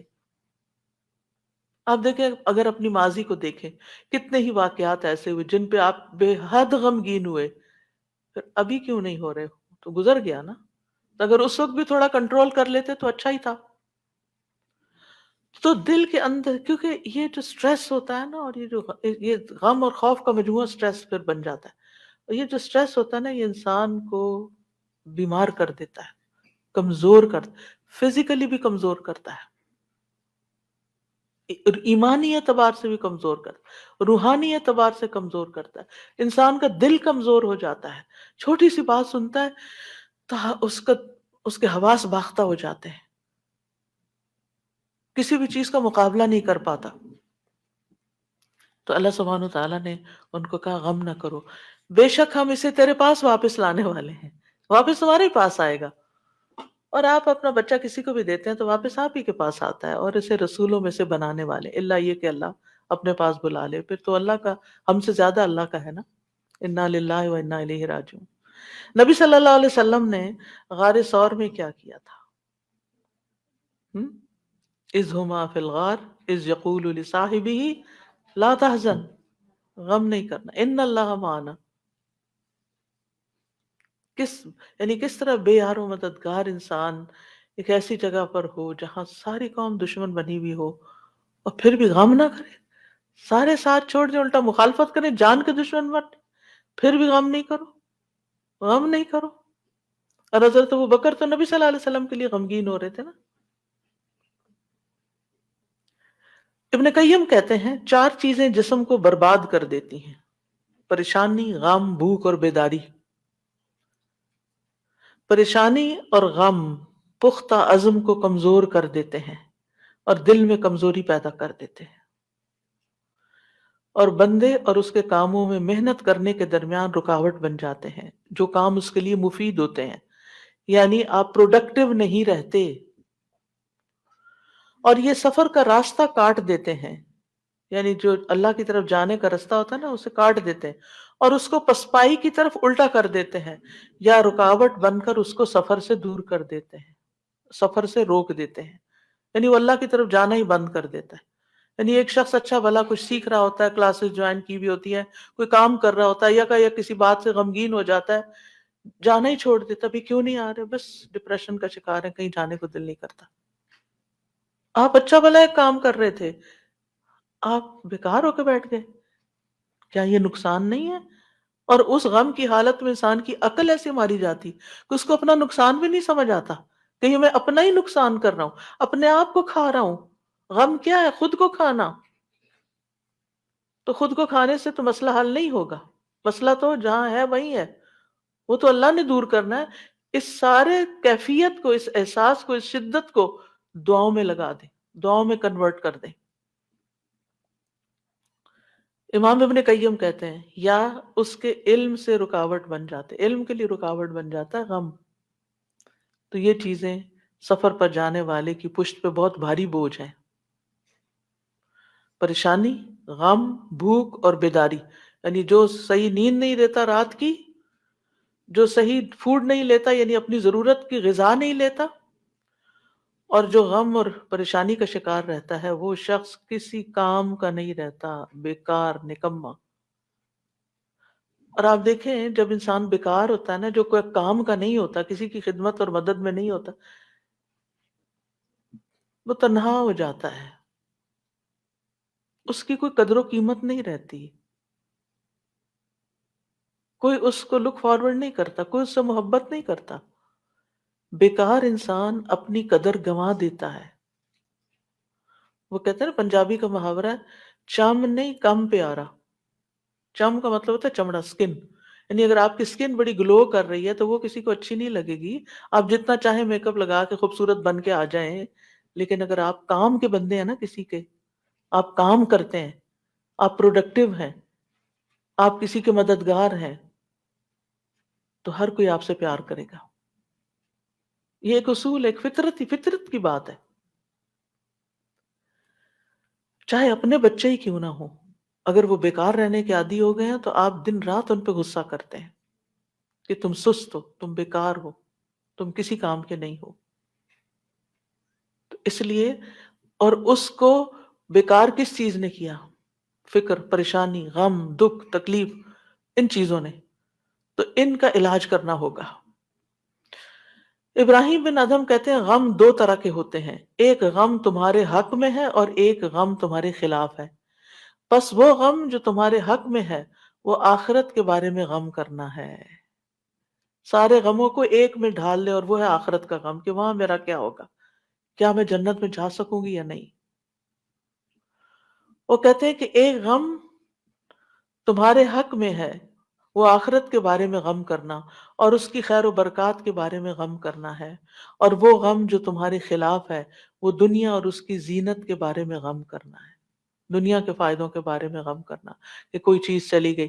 وہ دنیا کی زینت کیا ہے؟ مثلا اپنی جوانی، اپنا حسن، یہ ساری چیزیں کیا ہے، وقت کے ساتھ ساتھ ڈھل جاتی ہیں. تو پھر کچھ لوگ اس پر غم لگا بیٹھتے ہیں کہ ہم پہلے سے خوبصورت نہیں رہے، پہلے سے اسمارٹ نہیں رہے، پہلے سے ایکٹیو نہیں رہے. اور کچھ لوگ تو ہر وقت رونا ہی روتے رہتے ہیں. اب اب میرا حافظہ کمزور ہو گیا ہے، اب میں سوچ نہیں سکتی. ایک خاتون کو میں جانتی ہوں کہ پچھلے 20 سال سے یہی بات ہر وقت کرتی ہے جب ملتی ہیں. تو میں حیران ہوتی ہوں، میں کہتی ہوں کتنی اتنی بیزاری ہوتی ہے ایسی باتیں سن کے.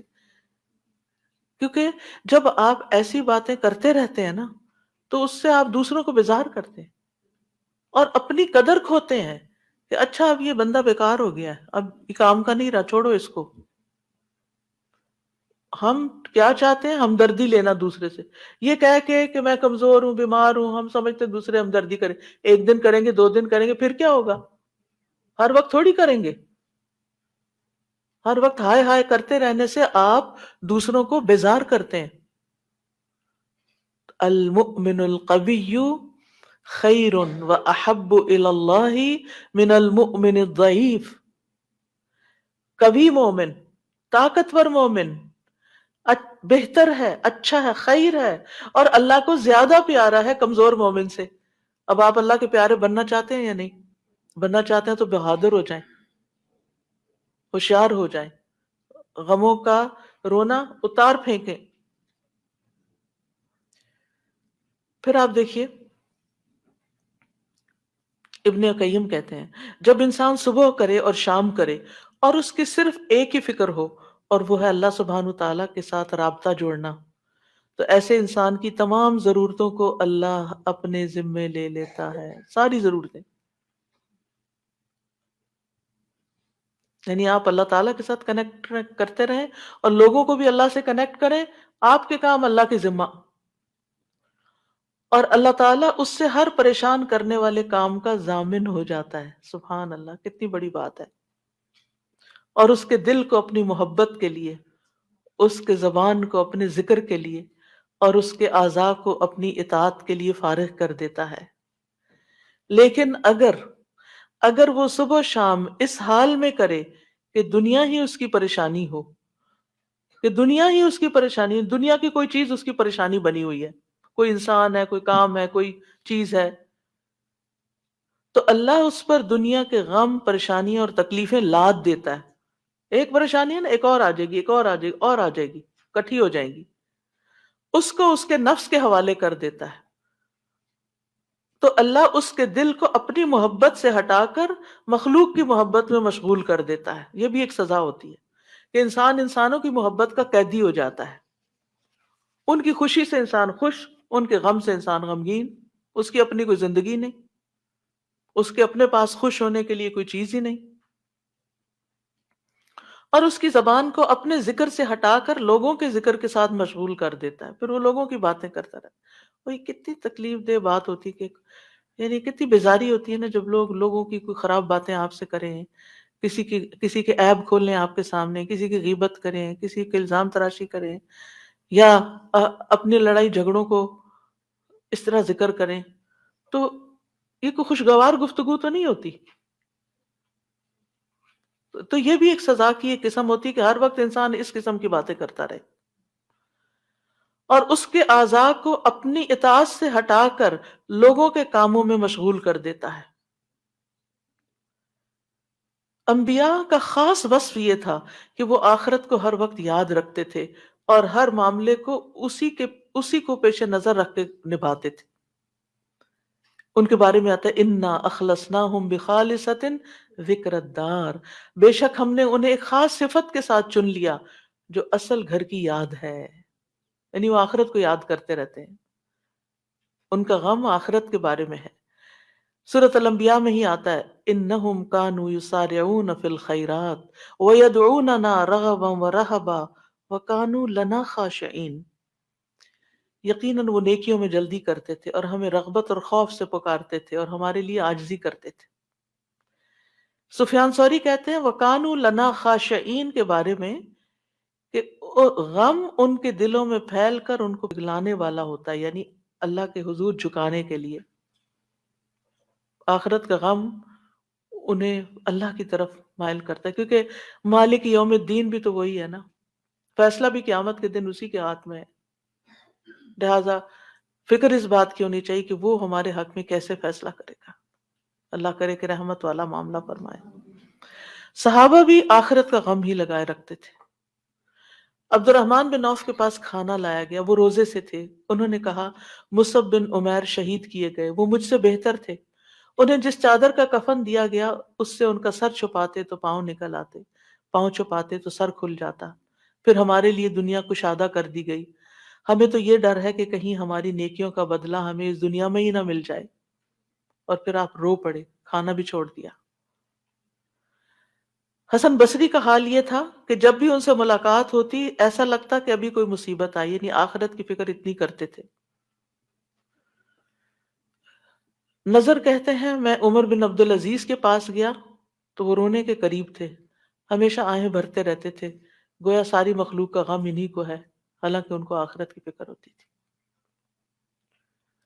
سفیان ثوری کہتے ہیں لوگوں کا غم ختم ہو چکا ہے، آپ نمازیوں میں ایک شخص کو دیکھیں گے اس پر کوئی نہ غم ہے نہ خوف ہے۔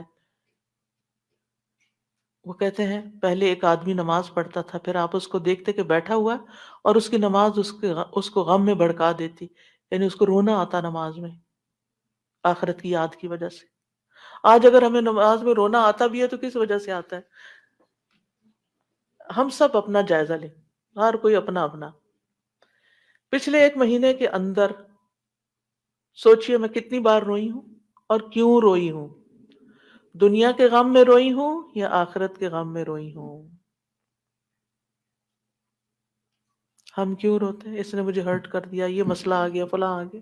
یہ چھوٹے مسئلے ہیں، یہ وقت کے ساتھ ختم ہو جائیں گے، جو جو آگے آپ بڑھیں گے یہ مسئلے پیچھے رہتے جائیں گے۔ لیکن آگے جو آ رہا ہے نا، کل جس کو دیکھنا ہے وہ ہے مشکل وقت، اس کا غم لگا لیں کہ آگے دیکھیں۔ صحابہ نماز ضائع ہونے پہ غم زدہ ہوتے تھے، عبادت نہ کر سکنے پر غمگین ہوتے تھے، فتنوں میں پڑنے پہ غمگین ہوتے تھے، ہر دن زندگی کو کم کر رہا ہے اس بات میں غمگین ہوتے تھے، اس بات میں نہیں کہ دنیا چھوڑ جائیں گے تو کیا بنے گا، یہ سارے ہمارے مال اسباب اور جو ہم نے اتنی محنت سے کمائے ہیں اس کا کیا ہوگا۔ اس بات کا غم کہ حساب کا وقت قریب آ رہا ہے، ہر دن موت سے قریب کر رہا ہے، ہر دن قبر سے قریب کر رہا ہے، آگے میرا حساب ہونا ہے، میں کیا اس کے لیے تیار ہوں؟ کیا میں نے اپنے سارے کام نپٹا لیے؟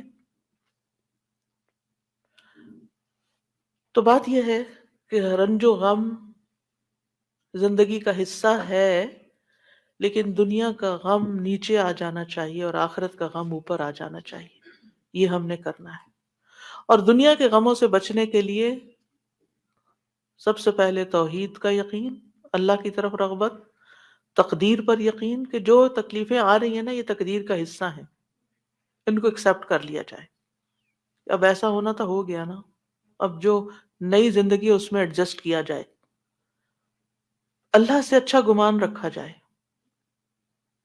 پھر ہم و غم ملنے پر اجر پر نظر رکھی جائے. جب کوئی تکلیف پیش آئے کسی بھی قسم کی، کوئی رکاوٹ، تکلیف، دکھ، پریشانی، تو اس پر جو اجر ملتا ہے انسان کو، اس کو اپنے سامنے رکھے انسان.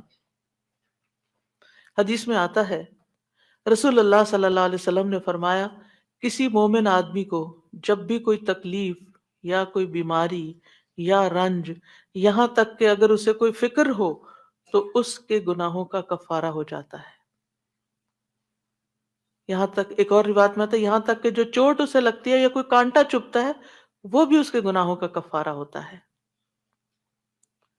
اور ویسے بھی وہ حدیث تو بارہا آپ نے سنی کہ انسان کا درجہ اللہ کے ہاں بلند لکھا ہوتا ہے اس کی قسمت میں، لیکن اس کے عمل تھوڑے ہوتے ہیں، تو اللہ تعالیٰ اس کو کسی مشکل میں ڈالتا ہے تاکہ صبر کر کے بلند درجے تک پہنچ جائے. پھر انسان دنیا کے معاملے میں اگر غم ہے تو اپنے سے زیادہ غم والوں کو دیکھ لے، ان کی پریشانیوں کو دیکھے، انبیاء کی آزمائشوں اور تکلیفوں کے بارے میں پڑھے، جانے کہ ان پہ کیسے کیسے غم آئے، پھر اپنے آپ کو اللہ کے سپرد کرے، اپنا معاملہ اللہ کے حوالے کرے، اور جو کام اللہ نے کرنے کو دیے نا ان کی پلاننگ کرے اور وہ کرے. اپنے دل کا حال اللہ کے سامنے رکھے. انما اشکو بثی وحزنی الی اللہ، کثرت سے اللہ کا ذکر کرے کیونکہ اللہ کے ذکر میں دلوں کو اطمینان ہوتا ہے. الا بذکر اللہ تطمئن القلوب، تسبیحات کی کثرت کر دے.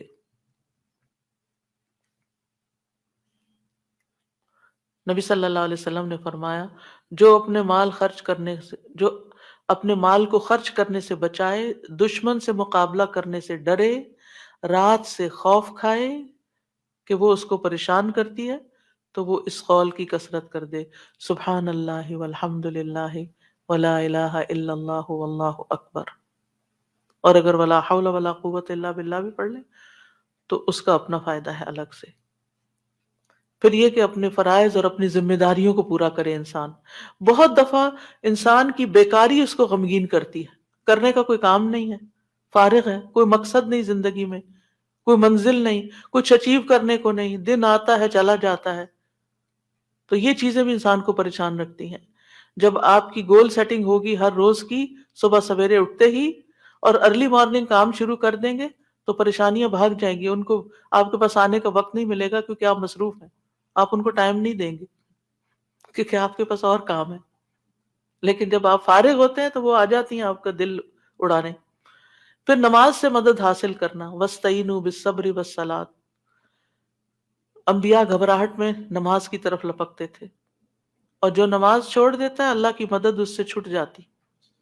تو نماز کی پابندی، صدقہ کرنا، صدقات انسان کے غموں کو دور کرنے کا باعث ہے.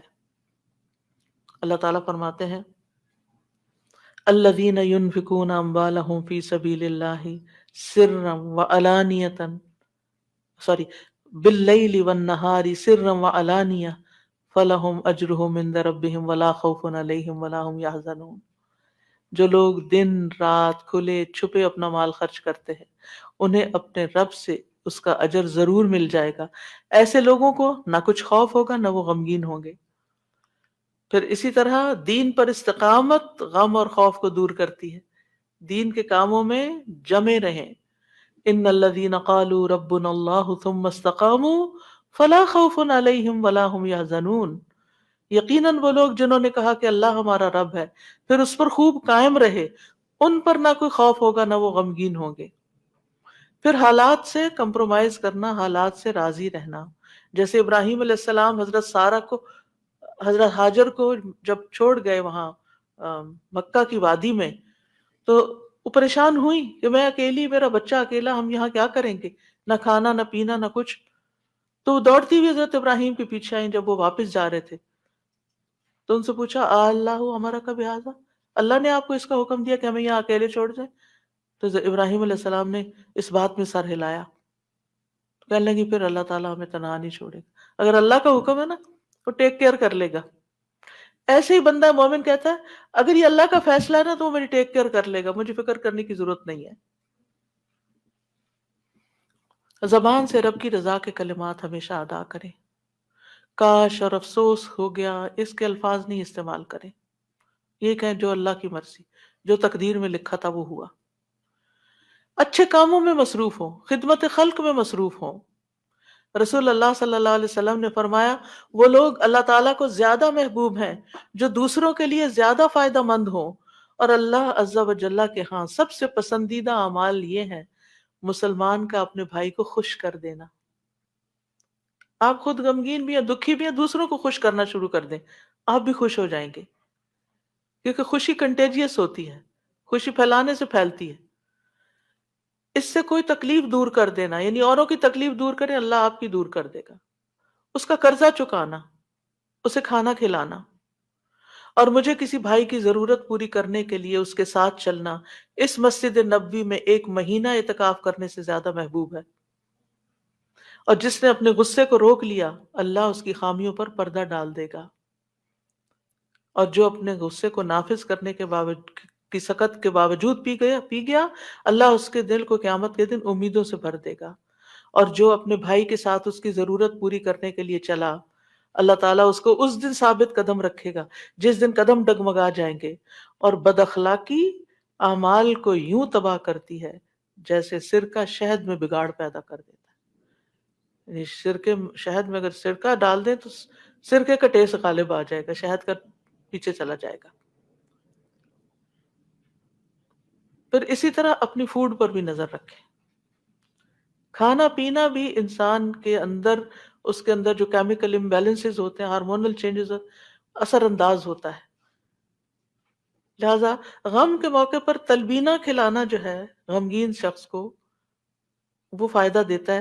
یہ حضرت عائشہ سے روایت ہے کہ جب کوئی ان کے رشتہ داروں میں سے فوت ہو جاتا تو عورتیں جمع ہو جاتی. جب وہ منتشر ہوتی صرف رشتہ دار اور خاص لوگ رہ جاتے تو آپ صلی اللہ علیہ وسلم تو حضرت عائشہ ان کو ہنڈیا میں تلبینہ پکانے کا حکم دیتی. تلبینہ پکایا جاتا، سرید بنایا جاتا، اس پہ تلبینہ ڈالا جاتا. پھر حضرت عائشہ فرماتی اسے کھاؤ کیونکہ میں نے رسول اللہ صلی اللہ علیہ وسلم سے سنا ہے آپ فرماتے تھے تلبینہ مریض کے دل کو تسکین دیتا ہے اور غم بھی کچھ دور کر دیتا ہے. تو رائٹ فوڈ جو ہے وہ آپ کے اندر ایک طاقت لاتی ہے. لیکن عموماً کیا ہوتا ہے جب کوئی غمگین ہوتا ہے کھانا بھی نہیں چھوڑ دیتا. تو اس میں صحیح خوراک کسی کو دینا. اور آپ دیکھیں کہ یہ سرید جو ہے وہ یعنی گوشت کے شوربے میں روٹی توڑ کے ڈالنا اور پھر اس کے اوپر تلبینہ، اتنی زبردست ڈش بنا کے کھانا اور کھلانا جو ہے یہ غموں اور دکھوں تکلیفوں کو، اس سے یہ پتہ چلتا ہے اگر کوئی اداس ہے پریشان ہے تو اسے چلے تمہیں اچھا سا کھانا کھلاتے ہیں. تو یہ بھی ایک ریمیڈی ہے. اس کا ماحول چینج کرے، اس کو کہیں لے جائیں. لیکن یہ کبھی کبھی تو ہو سکتا ہے اور کسی وجہ سے ہو سکتا ہے. حضرت عائشہ تو جب کسی کو کوئی فوت ہو جاتا تھا اس وقت یہ کام ہوتا تھا، اس کا نسخہ بتا رہی ہیں. لیکن اگر کسی نے روز کی عادت ہی بنا لی ہو، صبح سویرے اٹھے موڈ آف کر لیا، تو اب یہ تو نہیں ہو سکتا نا کہ ہر روز کوئی آپ کو تلبینہ پکا کے کھلائے. اور پھر آخری بات یہ کہ دعاؤں کی کثرت. آیت کریمہ کے علاوہ اللہ اللہ ربی لا اشرک بہ شیئا، نبی صلی اللہ علیہ وسلم اپنے گھر والوں کو جمع کر کے یہ دعا سکھاتے تھے اور فرماتے کہ جب تم میں سے کسی کو کوئی غم یا پریشانی پہنچے تو اسے چاہیے کہ وہ اللہ اللہ ربی لا اشرک بہ شیئا کہے.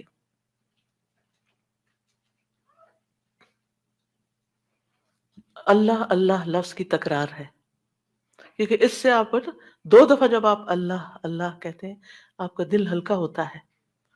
پھر رب کی صفت کا ذکر ہے، اس میں توحید کا اقرار ہے، اور خالص نیت سے یہ پڑھے تو غم اور تنگی دور ہوگی انشاءاللہ. پھر یا حی یا قیوم برحمتک استغیث، یہ پریشان کن معاملات میں مانگی جانے والی دعا ہے. اس میں اللہ تعالیٰ کا اسم اعظم ہے، اس میں اللہ تعالیٰ کی 2 صفات کے ساتھ 2 ناموں کے ساتھ وسیلہ پکڑا گیا ہے، الحی القیوم. اور بہترین وسیلہ جس کے ساتھ دعا کی جائے وہ اللہ کے نام ہے، اللہ تعالیٰ کی صفات ہے. پھر ایک اور دعا ہے اللہم رحمتک ارجو فلا تکلنی الی نفسی طرفۃ عین واصلح لی شأنی کلہ لا الہ الا انت.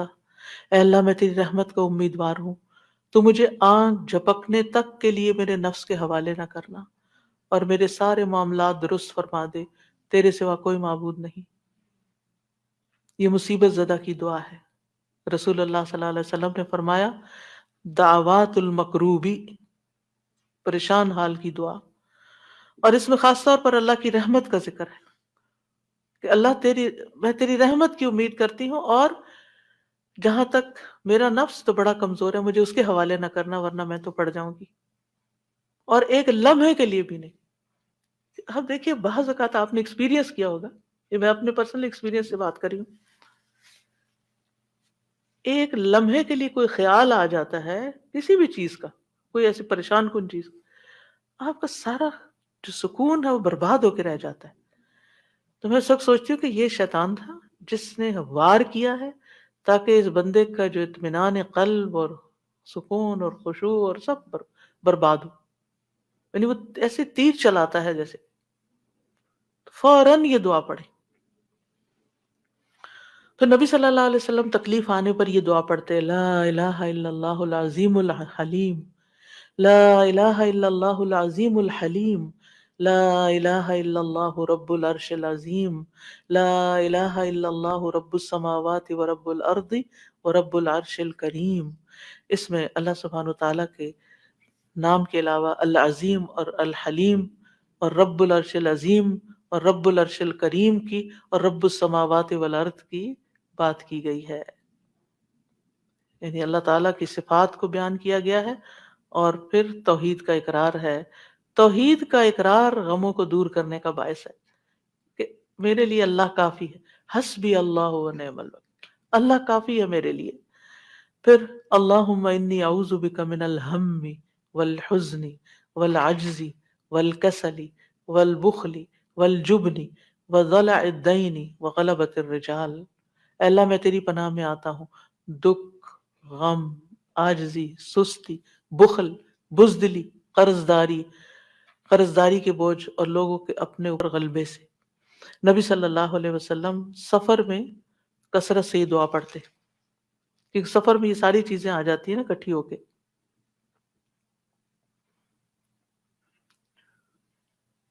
اور پھر آپ دیکھیں کہ غم ماضی کا ہوتا ہے، فکر مستقبل کی ہوتی ہے، اور پھر بے بسی اور کمزوری اور کچھ کرنے کو دل نہ چاہنا اور کسی کی مدد نہ کرنا اور ہر چیز سے ڈرنا، بزدلی دکھانا اور لوگوں کا چڑھائی کر دینا آپ پر، یہ ساری چیزیں وبال ہیں، ان سے بچنے کے لیے دعا کرنی چاہیے۔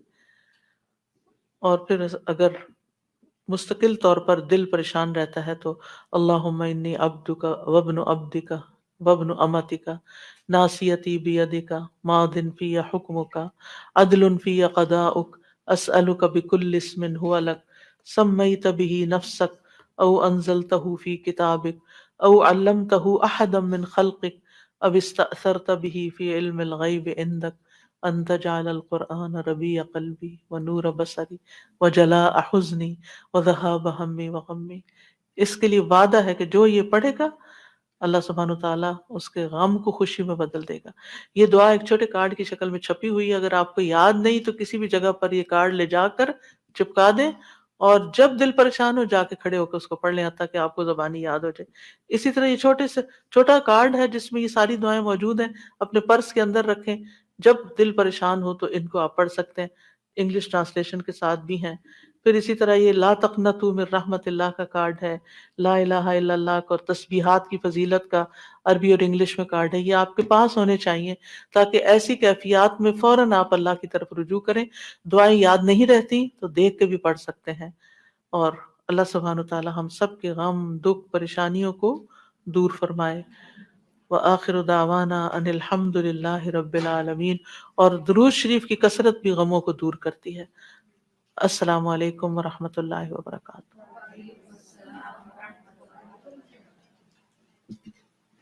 اللهم صل على محمد وعلى آل محمد كما صليت على